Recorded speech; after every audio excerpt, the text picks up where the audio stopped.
अस्सलाम वालेकुम students, welcome to my YouTube channel. जो लोग इस चैनल पे न्यू हैं वो इस चैनल को लाइक करें, सब्सक्राइब करें और शेयर करें ताकि न्यू आने वाली वीडियो जो है वो आप तक पहुंच सके। आज हम चैप्टर नंबर 15 फर्स्ट ईयर, इसका टॉपिक है हमारे पास free radical substitution reactions of alkane. किस तरह से अल्केन की रेडिकल सब्स्टिट्यूशन होती है, इस टॉपिक के हवाले से हम डिस्कशन करने वाले हैं। तो टॉपिक है radical substitution reaction of alkane. अच्छा, जब हम बात करते हैं सब्स्टिट्यूशन की, तो सब्स्टिट्यूशन का मतलब क्या होता है? रिप्लेसमेंट। एक एटम का जाना, उसकी जगह पर दूसरे एटम का आकर अटैच हो जाना, this is called as replacement और सब्स्टिट्यूशन। अब होगा क्या, हमारे पास ये है एक अल्केन CH4। अब इस अल्केन से क्या होगा, एक हाइड्रोजन रिप्लेस हो जाएगा किसके साथ? इस Cl के साथ।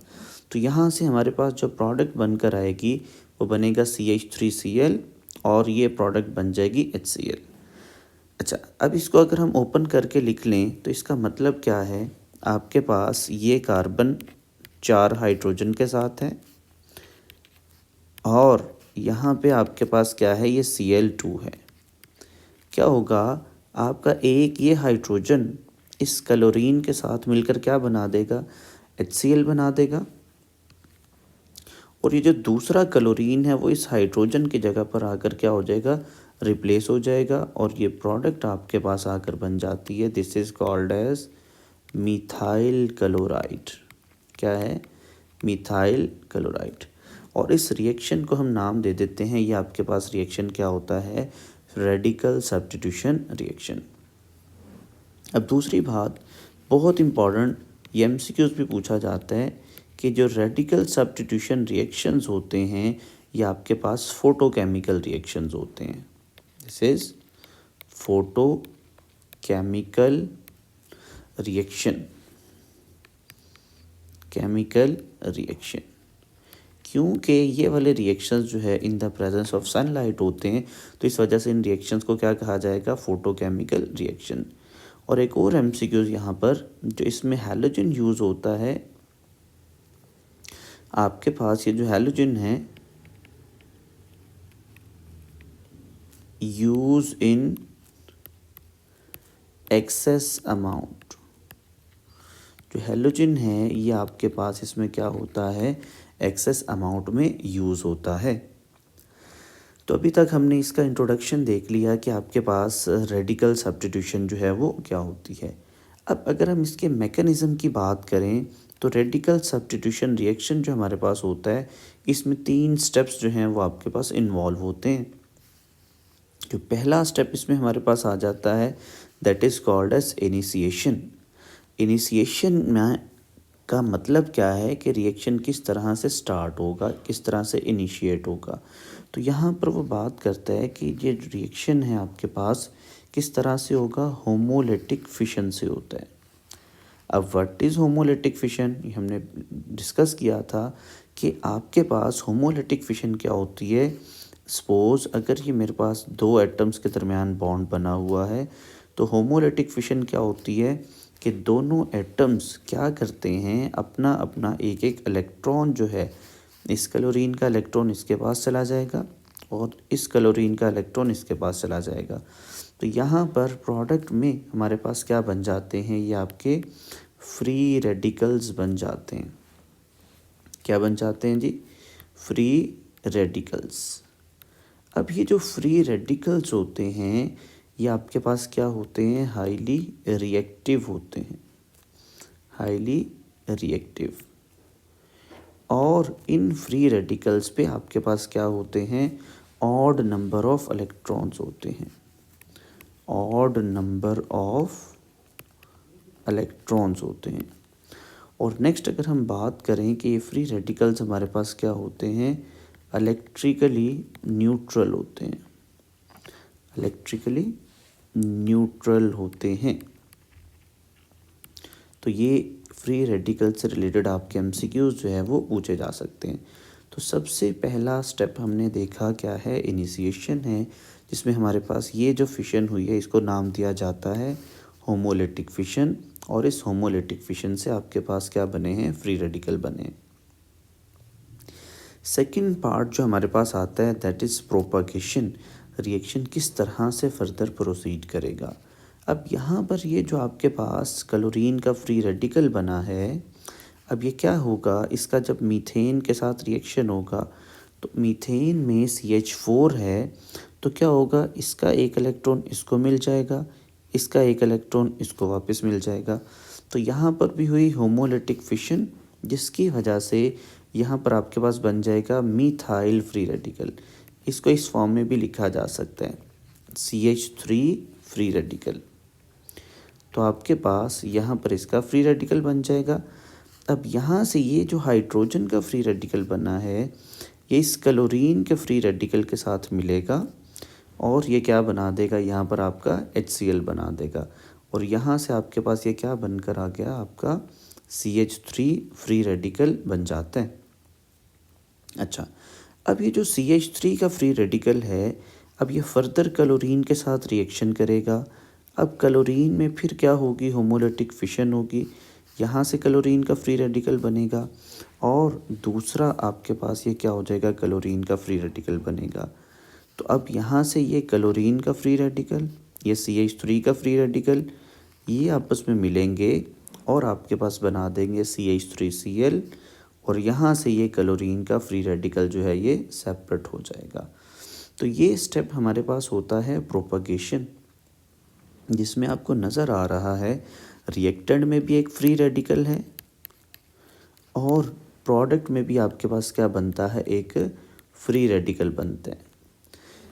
तो नेक्स्ट हमारे पास क्या होगा, अब ये जो क्लोरीन का फ्री रेडिकल है, ये जो आपके पास CH3Cl बन चुका है, इससे फिर क्या करेगा, एक हाइड्रोजन को निकालेगा इस तरह से, हाइड्रोजन का फ्री रेडिकल यहाँ से इस पे जाएगा तो यहाँ से CH2Cl का फ्री रेडिकल। अब ये हाइड्रोजन का फ्री रेडिकल इस Cl के फ्री रेडिकल के साथ मिलकर क्या बना देगा, HCl बना देगा, और यहाँ से आपके पास क्या सेपरेट हो जाएगा, CH2Cl का फ्री रेडिकल।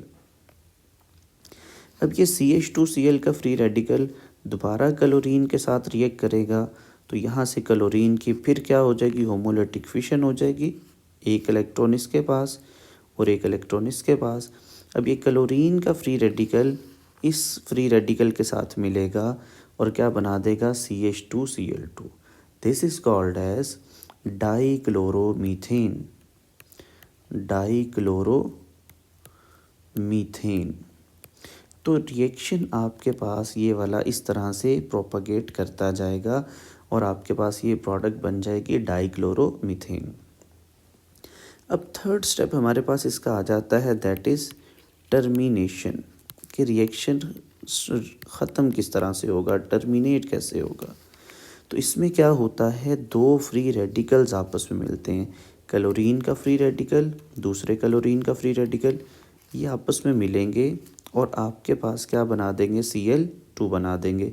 इसी तरह CH3 का फ्री रेडिकल, क्लोरीन का फ्री रेडिकल आपस में मिलेंगे और आपके पास क्या बना देंगे, CH3Cl बना देते हैं। इसी तरह CH3 का फ्री रेडिकल और इस CH3 का फ्री रेडिकल आपस में मिलेंगे और क्या बना देंगे, इथेन बना देंगे। तो this step is called as termination, जिसमें क्या होगा, दो फ्री रेडिकल्स मिलकर एक न्यूट्रल मॉलिक्यूल बना देंगे और फ्री रेडिकल जो है वो आपके पास ख़त्म हो जाएगा। तो जब फ्री रेडिकल ख़त्म हो जाएगा तो आपका रिएक्शन जो है वो क्या हो जाएगा, वो भी ख़त्म हो जाएगा। तो this reaction is called as free radical substitution reaction. आपने इसमें ये देखा कि अल्केन के जो हाइड्रोजन थे वो रिप्लेस होते जा रहे थे किसके साथ, हेलोजेंस के साथ। तो इस वजह से इन रिएक्शंस को हमने नाम दिया है फ्री रेडिकल सब्स्टिट्यूशन रिएक्शंस। चलें, नेक्स्ट टॉपिक हमारे पास आ जाता है दैट इज़ आइसोमेरिज्म। अब आइसोमेरिज्म के बारे में अगर हम बात करें तो ये क्या होती है, molecules having same molecular formula, molecular formula जिसका क्या होता है, सेम होता है, लेकिन डिफरेंट इसमें क्या होता है, स्ट्रक्चरल फार्मूला होता है। तो इस फिनोमिना को हम नाम दे देते हैं, this phenomena is called as isomerism. तो मॉलिक्यूलर फार्मूला क्या है, सेम है, स्ट्रक्चरल फार्मूला क्या है, डिफरेंट है।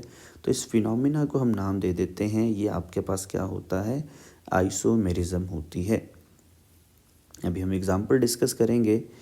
नंबर ऑफ आइसोमर्स इंक्रीज होते हैं विद कार्बन, मतलब जैसे जैसे कार्बन बढ़ते जाएंगे तो आपके पास डिफरेंट स्ट्रक्चर जो है वो भी क्या होते जाएंगे, बढ़ते जाएंगे। तो नंबर ऑफ कार्बन के बढ़ने से आइसोमर्स जो हैं वो आपके पास क्या होते जाएंगे, इंक्रीज होते जाते हैं। तो अगर अब हम बात करें आइसोमेरिज्म की टाइप्स की, तो दो टाइप्स होती हैं मेनली। एक आपके पास होती है स्ट्रक्चरल आइसोमेरिज्म और दूसरी टाइप हमारे पास आ जाती है स्टीरियो आइसोमेरिज्म। अभी इस चैप्टर में जो हमने मेन कंसर्न है हमारा, वो हमारे पास स्ट्रक्चरल आइसोमेरिज्म से होगा। तो स्ट्रक्चरल आइसोमेरिज्म की फर्दर जो हमारे पास होती हैं वो 5 टाइप्स होती हैं। अब ये 5 टाइप्स क्या होती हैं, तो सबसे पहली टाइप स्ट्रक्चरल आइसोमेर्स की आ जाती है चेन आइसोमेरिज्म। तो इसको अगर हम डिफाइन करें तो क्या होगा, molecule having same molecular formula but different structure with respect to length of carbon chain. Molecular formula क्या होगा, सेम होगा, स्ट्रक्चर क्या होगा, डिफरेंट होगा with respect to carbon chain. बात को ज़रा समझते हैं। मेरे पास एक अल्केन है 4 कार्बन वाला, इसको कहा जाता है ब्यूटेन। 4 कार्बन वाला अल्केन क्या होता है, ब्यूटेन। अब इस ब्यूटेन को एक दफ़ा मैं इस तरह से लिख सकता हूँ स्ट्रेट फॉर्म में। देखो इसमें भी 4 कार्बन है और क्या है, 10 हाइड्रोजन है। और एक दफ़ा ब्यूटेन को मैं इस फॉर्म में लिख सकता हूँ, इसमें भी 4 कार्बन है और 10 क्या है, हाइड्रोजन है। इसका स्ट्रक्चर डिफरेंट है, इसका स्ट्रक्चर क्या है, डिफरेंट है। बट दोनों का जो मॉलिक्यूलर फार्मूला है, दोनों में कार्बन कितने हैं, 4, हाइड्रोजन कितने हैं, 10 हैं। तो इस चीज़ को कहा जाता है, ये आपके पास आइसोमर्स होते हैं। अब एक और एग्जांपल ले लो, पेंटेन है C5H12। अब इसके स्ट्रक्चर्स अगर मैं बनाऊं तो एक आप इस तरह स्ट्रेट चेन में बना सकते हो, इसको हम नाम देंगे दिस इज़ एन पेंटेन। एक आप इस तरह से बना सकते हो कि आप एक कार्बन को इस तरह सेकंड कार्बन पर लगा दो, इसका नाम हो जाएगा आइसोपेंटेन। और एक अगर हम बना लें इस तरह से कि आपके पास एक कार्बन है और इस कार्बन के साथ 4 कार्बन आकर अटैच हो जाते हैं, तो इसको हम नाम दे देते हैं नियोपेंटेन। तो इन सब में कार्बन कितने हैं, 5 हैं, हाइड्रोजन कितने हैं, 12 हैं।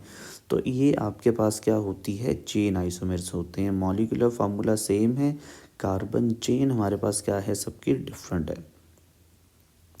चलिए जी, नेक्स्ट टाइप हमारे पास आ जाती है, दैट इज़ पोजिशनल आइसोमर्स। अब पोजिशनल आइसोमर्स की बात करें तो इसमें भी क्या होता है, मॉलिक्यूलर फार्मूला क्या होगा, सेम होगा, लेकिन जो फंक्शनल ग्रुप की पोजीशन है वो हमारे पास क्या होगी, डिफरेंट होगी। Same molecular formula but different position of functional group. Example देखें, ये हमारे पास एक अल्कीन है जिसमें डबल बॉन्ड जो है वो नंबर 1 कार्बन पर है, तो इसको हम नाम दे देते हैं दिस इज़ 1 ब्यूटीन। इसमें 4 कार्बन है और 8 क्या है, हाइड्रोजन है, तो इसका नाम है दिस इज़ 1 ब्यूटीन। और इसको अगर हम देखें तो इसमें जो डबल बॉन्ड है वो सेकंड कार्बन पर आ गया, मतलब फंक्शनल ग्रुप अब फर्स्ट से किस पर चला गया, सेकंड कार्बन पर। और इसमें आपके पास कितने कार्बन है, 4 ही कार्बन है और 8 क्या है, हाइड्रोजन है, तो ये हमारे पास है 2 ब्यूटीन। तो 1 ब्यूटीन और ये हमारा क्या आ गया, 2 ब्यूटीन। ये क्या है, पोजिशनल आइसोमर्स, मतलब इसमें जो फंक्शनल ग्रुप की पोजीशन है वो नंबर 1 पर थी, इसमें फंक्शनल ग्रुप की पोजीशन नंबर 2 पर आ जाती है। एक और एग्जांपल अगर हम इसमें डिस्कस करें तो क्या आ सकती है जी, CH3 CH2 CH2OH। इसको हम नाम दे सकते हैं दिस इज़ 1 प्रोपानोल। क्या होगा, 1 प्रोपानोल। एक फर्स्ट कार्बन पे OH लगा हुआ है तो इसको हम नाम देंगे 1 प्रोपानोल। और यही वाला अगर मैं इस तरह से लगा दूं, OH को सेकंड कार्बन पर लगा दूं, तो ये हमारे पास बन जाएगा 2 प्रोपानोल। 2 प्रोपा नोल। तो ये जो चीज़ है ये आपके पास क्या आ जाता है, पोजिशनल आइसोमर्स के। इसमें OH नंबर 1 कार्बन पर था और इसमें OH नंबर 2 कार्बन पर आ गया। तो इसको कहा जाता है, ये हमारे पास क्या होगी, पोजीशन आइसोमर्स होंगे। थर्ड टाइप हमारे पास आ जाती है, that is functional group isomers. ये क्या होते हैं, अब इनमें क्या होगा, मॉलिक्यूलर फार्मूला क्या होगा, सेम होगा, लेकिन इनमें फंक्शनल ग्रुप जो है वो हमारा क्या हो जाएगा, डिफरेंट हो जाएगा। तो इस तरह की आइसोमेरिज्म जिसमें मॉलिक्यूलर फार्मूला सेम होगा लेकिन फंक्शनल ग्रुप आपका डिफरेंट हो जाता है, तो इस टाइप के आइसोमेरिज्म को फंक्शनल ग्रुप आइसोमर्स कहा जाता है। मतलब एक ये स्पीशी है मेरे पास C2H6O। अब इससे मैं एक कंपाउंड बना लेता हूँ CH3CH2OH। तो इसमें फंक्शनल ग्रुप हमारे पास क्या आ गया, OH, और इससे मैंने एक बना लिया CH3OCH3। ये बन जाता है मेरे पास डाईमिथाइल ईथर। देखो दोनों का मॉलिक्यूलर फार्मूला क्या है, C2H6O है, लेकिन दोनों में फंक्शनल ग्रुप में एक में अल्कोहल है और एक में क्या है, ईथर है। तो इस तरह की जो आइसोमेरिज्म होती है इसको कहा जाता है फंक्शनल ग्रुप आइसोमर्स। अब इसकी एक और एग्जांपल अगर हम देखें तो ये देखो ज़रा, ये हमारे पास आ जाता है एल्डिहाइड। क्या आ जाता है, एल्डिहाइड। और अगर इसको मैं चेंज कर लूँ तो ये मेरे पास बन जाएगा CH3C∩OCH3। अब इन दोनों में कार्बन 3 है, हाइड्रोजन 6 है और एक ऑक्सीजन है, लेकिन इसमें फंक्शनल ग्रुप आपका एल्डिहाइड है और इसमें फंक्शनल ग्रुप आपके पास क्या है, कीटोन है।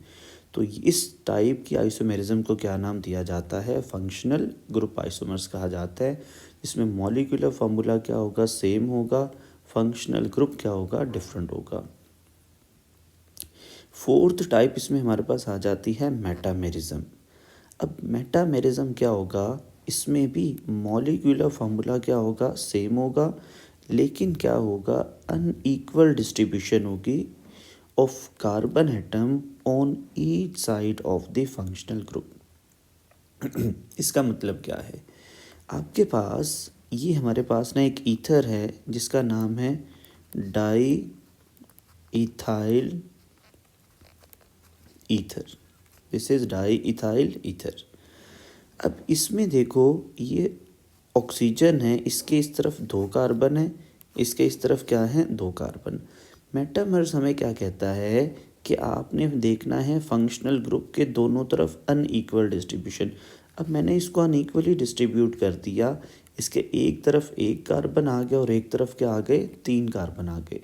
तो इस टाइप की जो आइसोमेरिज्म होती है इसे नाम दिया जाता है मेटामेरिज्म। मॉलिक्यूलर फार्मूला क्या है, सेम है, लेकिन कार्बन की क्या हो गई, अनइक्वल डिस्ट्रीब्यूशन होगी on either side of the functional group. तो इस टाइप की आइसोमेरिज्म को कहा जाता है, दिस इज मेटामेरिज्म। अब ये आपके पास ईथर्स के अलावा और किस में हो सकती है, आपकी कीटोन्स में भी हो सकती है। किस में हो सकती है, कीटोन्स में भी हो सकती है। लाइक उसमें 3 पेंटानोन को आप चेंज कर सकते हैं 2 पेंटानोन में चेंज कर सकते हैं। इस तरह से ये आपके पास 3 पेंटानोन है। अब इसमें अनइक्वल डिस्ट्रीब्यूशन कैसे करोगे, एक तरफ 1 कार्बन कर दो और एक तरफ क्या कर दो, 3 कार्बन कर दो। तो ये एक दूसरे का हमारे पास क्या बन जाएगा, मेटामर बन जाएगा। जी लास्ट टाइप इसमें हमारे पास आ जाती है टॉटोमेरिज्म। टॉटोमेरिज्म क्या होती है, which differ with respect to different position of hydrogen atoms. अब मॉलिक्यूलर फार्मूला क्या होगा, सेम होगा, लेकिन जो हाइड्रोजन है वो एक जगह से दूसरी जगह पर क्या हो जाएगा, ट्रांसफ़र हो जाएगा। तो shifting of proton within a molecule is called as tautomerism. और दूसरी बात इसमें क्या होता है, एक डायनामिक इक्विलिब्रियम जो है वो क्या हो जाता है, इस्टेब्लिश हो जाता है। लाइक आपके पास ये एक मेरे पास एक कंपाउंड है, इसमें जो आपके पास फॉर्म है, जो फंक्शनल ग्रुप है वो हमारा क्या है, कीटोनिक फंक्शनल ग्रुप है। लेकिन यहाँ पर देखो, यहाँ से आपके पास जो प्रोडक्ट बन रही है वो क्या है, इनोल। अब व्हाट इज़ इनोल, जिसमें आपके पास डबल बॉन्ड होता है और क्या होता है, OH प्रेजेंट होता है, इसे क्या नाम दिया जाता है, इनोल। अब हुआ क्या है, यहाँ से एक प्रोटॉन हाइड्रोजन शिफ्ट होकर किसके पास चला गया, इस ऑक्सीजन के पास शिफ्ट हो चुका है। तो मॉलिक्यूलर फार्मूला तो सेम है, लेकिन हुआ क्या है, यहाँ से एक हाइड्रोजन शिफ्ट होकर किसके पास चला गया, इस ऑक्सीजन के पास चला गया। तो ये जो हाइड्रोजन की पोजीशन ट्रांसफ़र हुई है, इसे क्या कहा जाता है, टॉटोमेरिज्म। इसके अलावा एक एग्जांपल इसमें आ जाती है अमाइनो एसिड्स की। ये हमारे पास अमाइनो एसिड है। अब इसमें क्या होता है, आपके पास ये हाइड्रोजन जो है ये शिफ्ट होकर इस नाइट्रोजन के पास आ जाता है। तो आपके पास ये shifting of proton within a molecule जो हमारे पास हो रही है इसको नाम दिया जाता है टॉटोमेरिज्म।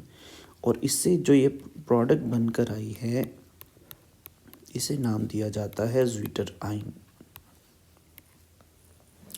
तो ये हमारे पास क्या होती है, टॉटोमेरिज्म होती है। तो यहाँ तक हमारा आज का लेक्चर जो है वो कंप्लीट होता है। कोई क्वेश्चन होगा, कोई कन्फ्यूजन आपके पास होगी, आपने कमेंट्स में लाजमी पूछना है और आपने लेक्चर का फीडबैक जो है वो लाजमी देना है। और चैनल को लाइक, सब्सक्राइब और शेयर आपने लाजमी करना है। अपना ख्याल रखिएगा। अल्लाह हाफिज़।